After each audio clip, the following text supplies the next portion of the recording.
Oh yeah, I teach at Victor Wooten's base camp in Nashville, and I've been doing that since 2000.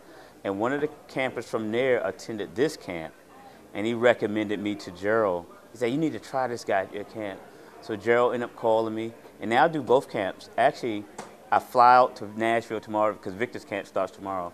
So I did this weekend, and then I fly out. So it's a student of both camps. Yeah.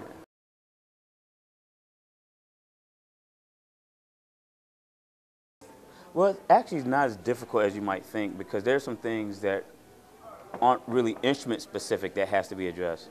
Like the language of music doesn't have anything to do with an instrument. A major third is a major third in a non-instrument specific way. So it doesn't make a difference what level they're on. You can give them non-instrument specific stuff.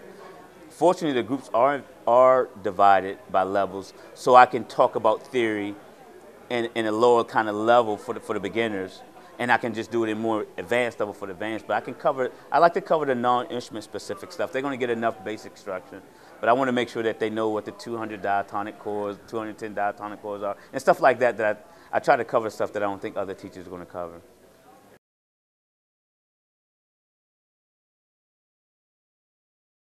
I do. I think music is a language, and the whole point of a language is to communicate effectively. And so if you're just playing by yourself, you're not communicating with anybody. It's just like learning to speak English. You don't sit in a room by yourself all day long practicing English on yourself. You learn the language better by talking to other people.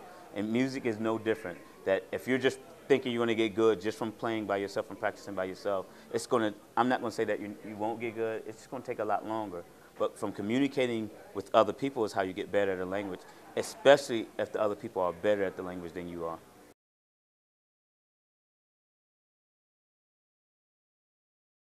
Yeah, you can make the instrument more personal than just being a tool.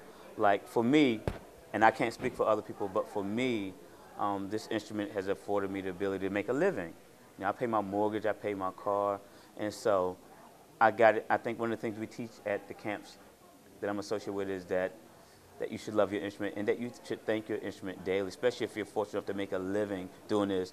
This is the thing that's allowing you to do that. So I thank my instrument every single day.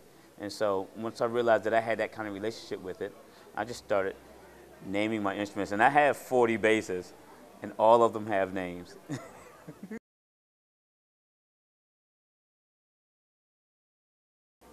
Yeah, I think, it's probably for both camps, but there's a camaraderie here that I notice with bass players more so than I notice with any other instrument. Like guitar players don't have the same camaraderie because they're too busy trying to figure out what the other person is trying to do and keep other people from figuring out their secrets. But bass players are willing to share what it is that we know.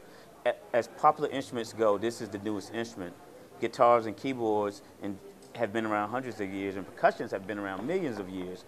But the electric bass is 60 years old. So there are a lot of people who play the electric bass who are older than the instrument. So we're not jaded.